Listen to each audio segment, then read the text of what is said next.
NCERT class 9 science. तो हम लोग अपना चैप्टर नंबर 8 शुरू करेंगे जो कि है मोशन। क्लास 1 में हम लोग कुछ कुछ देखते हैं। अब ये जो मोशन चैप्टर है ये हमें 11th में भी पढ़ना है और बहुत ही डिटेल में पढ़ना है। तो एनसीईआरटी आप रीडिंग करेंगे तो शुरू में कुछ कुछ बातें हैं जो आपको 11th में और अच्छे से पढ़नी है। तो हम लोग क्या करेंगे कि पहले वो थोड़ी थोड़ी बातें देख लेंगे, बहुत ज़्यादा गहराई में नहीं जाएंगे। और जो मेन हमारे पास फॉर्मूला है एवरेज स्पीड का, और फिर आगे देखेंगे एवरेज वेलोसिटी, डिस्टेंस डिस्प्लेसमेंट क्या होता है, और उसके बाद हम लोग देखेंगे कि इक्वेशन ऑफ मोशन क्या है। उसके पहले थोड़ा ग्राफ भी है, पर ग्राफ थोड़ा सा देख के जो हमारे पास मेन है वो है इक्वेशन ऑफ मोशन, उसको ज़्यादा अच्छे से देखेंगे और क्वेश्चंस प्रैक्टिस करेंगे। तो अभी हम लोग क्या करेंगे, इसको उतना ही देखेंगे जितना हमारे लिए ज़रूरी है, जितना एग्ज़ाम पॉइंट ऑफ व्यू से ज़रूरी हो और जितना बेसिक कॉन्सेप्ट हमें चाहिए। और इसके बारे में और गहराई से ये क्या होता है नहीं होता है वो हमें 11th में पढ़ना है, और आगे अगर आप फिजिक्स लेते हैं और कंटिन्यू करते हैं तो आपको उसमें पढ़ना है। मोशन का जनरल मीनिंग होता है मूवमेंट, मतलब चलना, उसको मोशन कहते हैं। जो ऑब्जेक्ट चल रहा है वो मोशन में है और जो ऑब्जेक्ट रुका हुआ है वो रेस्ट में है। तो मोशन और रेस्ट होता क्या है, change its position with respect to time. मतलब एक ऑब्जेक्ट का पोजीशन मान लीजिए यहाँ पर है, कोई इंसान यहाँ पर है, कुछ समय बाद वो ए से बी पर पहुँच गया, तो ये जो ऑब्जेक्ट है कुछ समय बाद उस अपना पोजीशन चेंज कर दिया, तो वो मोशन में है। रेस्ट मतलब does not change its position with respect to time. जैसे अब वो इंसान मान लीजिए एक पॉइंट सी पर है, समय बीतता गया वो अभी भी सी पर ही है, तो ये क्या है, रेस्ट पर है। तो ये जनरल मीनिंग हो गया मोशन का। अब जो मोशन होता है उसको हम लोग डायरेक्टली देख भी सकते हैं और इनडायरेक्टली देख सकते हैं, मतलब या तो डायरेक्टली देख सकते हैं या इनडायरेक्टली देख सकते हैं। तो जो मोशन हम लोग डायरेक्ट देख सकते हैं, जैसे motion of the bus, road पर कोई बस चल रही है तो हम देख रहे हैं वो अपनी जगह बदल रही है, आगे बढ़ती जा रही है समय के रिस्पेक्ट में। चिल्ड्रन प्लेइंग, बच्चे जो खेलते हैं या बच्चे खेल रहे हैं, वो खेल रहे हैं तो इधर उधर जा रहे हैं तो मोशन कर रहे हैं। कभी कभी हम लोग डायरेक्ट नहीं देख पाते हैं मोशन को, हमें ये अंदाज़ा लगाना पड़ता है कि ऐसा हुआ इसलिए मोशन हो रहा होगा। जैसे मोशन ऑफ अर्थ, जैसे हम लोग अर्थ, हमें पता है अर्थ घूम रही है सन के चारों तरफ, लेकिन हम अर्थ को घूमते हुए नहीं देख पाते। हम जहाँ भी देखते हैं सामने सब रेस्ट पर दिखाई देते हैं, ठीक है। तो ये सब ऐसा, मतलब अर्थ घूम रही है तो फिर हमें दिखाई क्यों नहीं देता है, क्योंकि यहाँ पर हम लोग को इनडायरेक्टली समझना पड़ता है, डायरेक्टली हम लोग देख नहीं सकते हैं।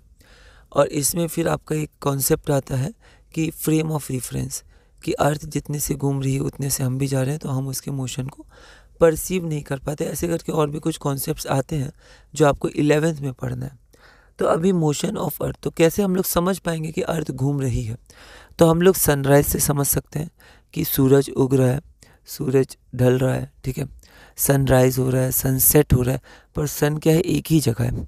तो जो सन राइज या सेट हो रहा है वो है कि हम लोग घूम रहे हैं, तो इस कारण हमें ऐसा लग रहा है कि सन घूम रहा है, पर सन रेस्ट पर है, मतलब सन एक ही जगह है, हम लोग घूम रहे हैं। तो सनराइज और सनसेट से हम बता सकते हैं कि हम लोग मतलब जो अर्थ है वो घूम रहा है। फिर चेंजिंग ऑफ सीजन्स, तो जैसे जैसे सीजन्स होते हैं, ठीक है, सीजन्स बदलते हैं, वो भी अर्थ का जो रेवोल्यूशन है, जो रोटेशन, ये सब जो है चारों ओर सन के, उसके कारण होता है, मतलब अर्थ के घूमने के कारण होता है। फिर डे और नाइट, दिन है रात है, वो सनराइज और सनसेट से रिलेटेड है, पर फिर भी हम लोग सोच सकते हैं दिन हो रहा है रात हो रहा है, तो भी रोटेशन से रिलेटेड है, ठीक है। तो ये जो रोटेशन रेवोल्यूशन है, अर्थ का जो मूवमेंट है चारों तरफ, उससे उसको हम लोग डायरेक्टली तो नहीं देख सकते हैं, पर सनराइज, सनसेट और चेंजिंग ऑफ सीजन के कारण हम इनडायरेक्टली बता सकते हैं कि मोशन हो रहा है। अब motion and rest are relative terms. अब इनका रिलेशन, मतलब रिलेटिव टर्म्स मतलब क्या होती है, एब्सोल्यूट नहीं होते हैं। मतलब कोई भी ऑब्जेक्ट हम कह नहीं सकते वो रेस्ट में है कि मोशन में। जैसे हमारे सामने कोई पेड़ है, ठीक है, वो क्या है, रेस्ट में है या मोशन है।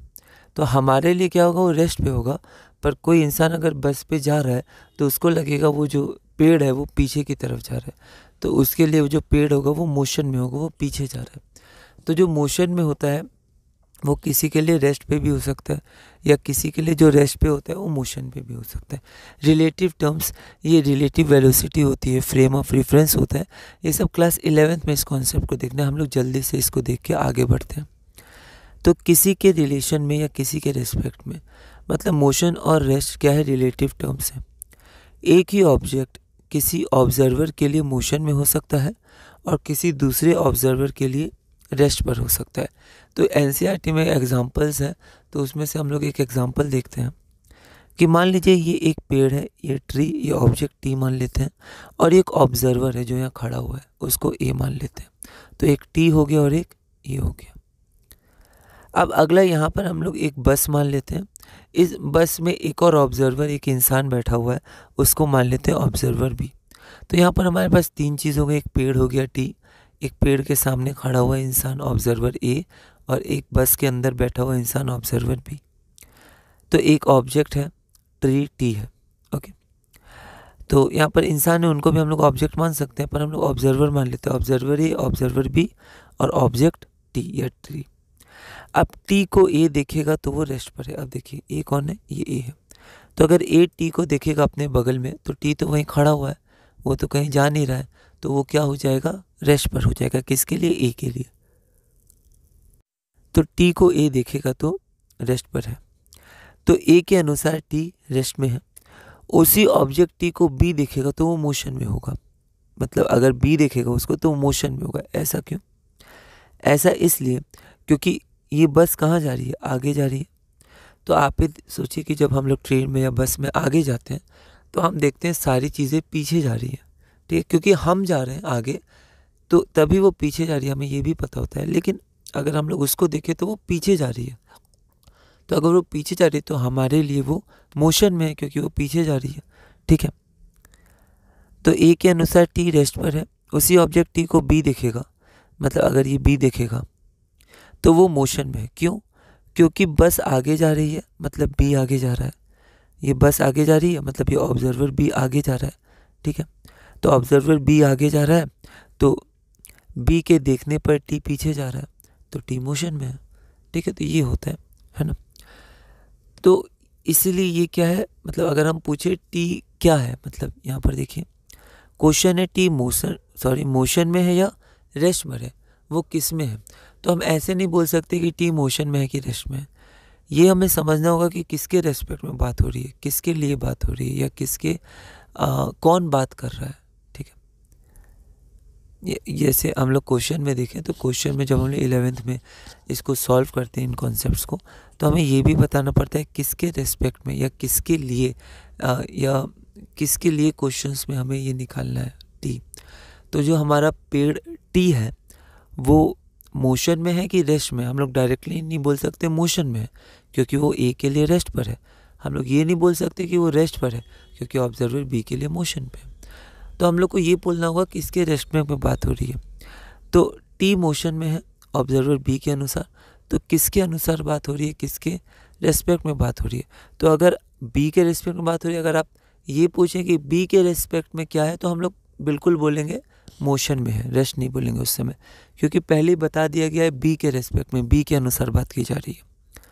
तो जो ट्री है टी वो मोशन में है अगर ऑब्जर्वर बी के अनुसार कहा जा रहा है, और वही टी रेस्ट में है अगर ऑब्जर्वर ए के अनुसार कहा जा रहा है। तो ये जो होता है रेस्ट और मोशन, वो क्या होता है, रिलेटिव टर्म्स होता है, ठीक है। आगे हम लोग बढ़ते हैं। तो मोस्ट मोशंस आर कॉम्प्लेक्स। तो जो ज़्यादातर मोशंस होते हैं वो क्या होते हैं, कॉम्प्लेक्स इन नेचर होते हैं। जैसे वो सिर्फ जैसे स्ट्रेट लाइन का मोशन आसान होता है, आगे बढ़ रहे हैं या पीछे जा रहे हैं, एक ही लाइन पे मोशन हो रहा है, ठीक है। लेकिन मोशन इतना आसान नहीं होता है। क्लास 9th में हमने ये पढ़ना है हम लोग को, लेकिन जैसे हम लोग क्लास 11th में जाएंगे तो हम लोग को बहुत तरह के मोशंस पढ़ने हैं। स्ट्रेट लाइन मोशंस, ठीक है, 1 dimensional, 2 dimensional, rotational motion, vibrations, मतलब वाइब्रेशंस उतना नहीं, लेकिन फिर भी कॉन्सेप्ट देखना है। तो बेसिकली हमें rotation motion, straight line motion, इनके बारे में बहुत अच्छे से देखना है, ठीक है। तो ये भी हमें देखना है। फिर आगे चल के एक वाइब्रेशन मोशन होता है, उसके कुछ कॉन्सेप्ट देखते हैं, और इनके फिर कॉम्बिनेशन आ जाते हैं, ठीक है, कि वो स्ट्रेट लाइन में रोटेट करते हुए चल रहा है ऐसे करके। तो ये बहुत ही बड़ा टॉपिक है। तो हम लोग क्या करेंगे, हम लोग उतना ही देखेंगे जितना हमारे लिए इस समय इम्पोर्टेंट है। तो मोस्ट मोशंस आर कॉम्प्लेक्स, है ना, वो कॉम्प्लेक्स होते हैं, सिंपल नहीं होते हैं। इनके अलग अलग टाइप्स होते हैं, जैसे स्ट्रेट लाइन मोशन, रोटेशन। एक सर्कुलर मोशन के बारे में भी हमें 11th में अच्छे से पढ़ना है। यहाँ तो बहुत ही बेसिक देखना है। सर्कुलर मोशन, वाइब्रेशन मोशन और फिर कॉम्बिनेशन ऑफ दिस मोशन। ठीक है, मतलब वाइब्रेट करते हुए कोई अगर स्ट्रेट लाइन में चल रहा है, सर्कुलर मोशन में थोड़ा वाइब्रेशन हो रहा है, ठीक है, या फिर स्ट्रेट लाइन में रोटेशन हो रहा है, रोटेशन करके वो स्ट्रेट लाइन में चल रहा है, तो ऐसे करके कॉम्बिनेशन भी इम्पॉर्टेंट है। अब डिस्क्राइबिंग मोशन, हम लोग मोशन को कैसे डिस्क्राइब कर सकते हैं? तो मोशन होता क्या है? तो मोशन होता है change of position with respect to time, मतलब पोजीशन चेंज करता है विद रिस्पेक्ट टू टाइम। हमने देखा कि अगर कोई एक इंसान है, कुछ समय बाद वो यहाँ से यहाँ चला गया, तो अपना पोजीशन चेंज हुआ, तो वो मोशन में। अब change of position with respect to time, अब ये पोजीशन क्या है, तो कहाँ से हम लोग उसका पोजीशन देखेंगे? जैसे मैंने बोला यहाँ से शुरू करेंगे कि वो यहाँ से कहाँ गया, तो ये जो पॉइंट होता है उस पॉइंट को रेफरेंस पॉइंट बोलते हैं। तो एक पॉइंट हम लोग, एक बिंदु हम लोग चुन लेते हैं और उसके अनुसार देखते हैं कि यहाँ से वो कितना दूर गया है। तो रेफरेंस पॉइंट के अकॉर्डिंग वो चेंज ऑफ पोजीशन करता है विद रिस्पेक्ट टू टाइम। किसी भी ऑब्जेक्ट का पोजीशन बताने के लिए हमें एक रेफरेंस पॉइंट लेना पड़ता है, जिसे हम ओरिजिन कहते हैं। ठीक है, तो एक रेफरेंस पॉइंट हमें पहले पता होना चाहिए, जिसे हम ओरिजिन कहते हैं। ठीक है, ये बहुत इंपॉर्टेंट है। जब भी आप क्वेश्चन सॉल्व करिएगा, अभी करिएगा तो आप थोड़ा सा देख सकते हैं, पर जब आप 11th में करिएगा या इसमें बहुत आगे बढ़िएगा, तो रेफरेंस पॉइंट बहुत इंपॉर्टेंट है। कहाँ से आप मेजर कर रहे हैं, फिर वहाँ से डिस्प्लेसमेंट प्लस या माइनस देखना होगा, डिस्टेंस मेजर करना होगा। ठीक है, तो 9th में एक तरह से बेसिक और बेस बनाया गया है आपका 11th के लिए। ठीक है, क्योंकि 9th 10th के बाद 11th क्या होता है, थोड़ा सा हार्ड हो जाता है ना। तो उसके लिए 9th 10th से आपको अच्छे से कॉन्सेप्ट्स की प्रिपरेशन करनी होगी, ताकि 11th भी इजी हो। अगर 9th 10th में आप ध्यान दीजिएगा तो कोई दिक्कत नहीं होगा, पर अगर 9th 10th में आप बेसिक में ही रहिएगा, थोड़ा और अच्छे से नहीं पढ़िएगा, तो फिर दिक्कत हो सकती है। तो बेसिक तो पढ़ना ही है, पर साथ में थोड़े और कॉन्सेप्ट भी हमें देखते रहने हैं। ठीक है, मैथ्स के, फिजिक्स, केमिस्ट्री, मैथ्स, बायोलॉजी, इन सब के। तो जैसे पोजीशन ऑफ स्कूल, हमें स्कूल के बारे में बताना है, स्कूल कहाँ पर है। तो देखिए पोजीशन ऑफ स्कूल, मान लेते हैं स्कूल यहाँ पर है। अब पूछा जाएगा कि स्कूल कितनी दूर है। ठीक है, तो स्कूल का पोजीशन कहाँ पर है। तो यहाँ पर हम लोग अब रेस्ट मोशन की बात नहीं कर रहे हैं कि इंसान चल रहा है या स्कूल चल रहा है। यहाँ पर बस हमें पोजीशन जाननी है कि स्कूल कितना दूर है। अगर हम पूछे कि स्कूल यहाँ से कितना दूर है, तो वो जो यहाँ से होता है ना, वो रेफरेंस पॉइंट हो गया। ठीक है, जैसे यहाँ पर एक लाइब्रेरी है, तो लाइब्रेरी से स्कूल क्या है, 3 किलोमीटर है, और होम, घर से स्कूल 5 किलोमीटर है। अब क्वेश्चन है कि स्कूल कितना दूर है, तो कोई बोल सकता है 5 किलोमीटर, कोई बोल सकता है 3 किलोमीटर। हम बोले नहीं, एक जवाब दो, कितना दूर है, 5 किलोमीटर कि 3 किलोमीटर। तो हमें फिर से पूछना होगा कि आप कहाँ से बात कर रहे हैं, मतलब किसके रेस्पेक्ट, मतलब स्कूल कहाँ से हम बताएं, किस के रेफरेंस से बताएं, किस बिंदु से बताएं, किस जगह से बताएं कि स्कूल कितना दूर है। जैसे हमने रेस्ट और मोशन में देखा था कि किसके अनुसार हम पूछ रहे हैं कि ट्री मोशन में है कि रेस्ट में। तो वैसे ही स्कूल कितनी दूर है, तो पहले ये बताना होगा कहाँ से। तो अब हम लोग पूछेंगे लाइब्रेरी से कितनी दूर है, तो एक आंसर आएगा 3 किलोमीटर, फिर 5 किलोमीटर नहीं आएगा। और अगर हम लोग पहले ही बोल दे कि हम घर से पूछ रहे हैं स्कूल, तो फिर 5 किलोमीटर आएगा, 3 किलोमीटर नहीं आएगा। और हम लोग सिर्फ पूछें कि स्कूल कितनी दूर है, तो फिर दिक्कत हो सकती है। फिर हमें पूछना है कहाँ से। मान लीजिए यहाँ कुछ और होगा, तो वहाँ से अलग किलोमीटर हो सकता है। ठीक है, तो अगर लाइब्रेरी से बात की जा रही है तो स्कूल 3 किलोमीटर है, और अगर घर से बात की जा रही है तो स्कूल 5 किलोमीटर है। तो पोजीशन ऑफ स्कूल क्या है, 5 किलोमीटर है विद रिस्पेक्ट टू होम, और वही पोजीशन ऑफ स्कूल 3 किलोमीटर है विद रिस्पेक्ट टू लाइब्रेरी। ठीक है, तो इसी के साथ हमने क्लास 1 किया। क्लास 1 में कुछ बेसिक बातें देखी, उतनी इंपॉर्टेंट नहीं है अभी हमारे लिए क्लास 9th में। अगर हम लोग बेसिक चीज़ों की बात करें या फिर एग्ज़ाम पॉइंट ऑफ व्यू या एनसीईआरटी की बात करें, बहुत डिटेल में नहीं समझाया गया, लेकिन फिर भी कुछ कुछ क्वेश्चन ध्यान रखना है, क्योंकि 11th में फिर से इसे बहुत ही अच्छे से हमें पढ़ना है। तो हम लोग अगली क्लास 2 में डिस्टेंस एंड डिस्प्लेसमेंट देखेंगे, motion along a straight line. इसमें कुछ ये कॉन्सेप्ट हमारे पास होते हैं और ये बहुत इंपॉर्टेंट है 9th के लिए, इससे बहुत सारे क्वेश्चंस आते हैं। तो इसको हम लोग थोड़ा समझने की कोशिश करेंगे और धीरे धीरे आगे बढ़ेंगे।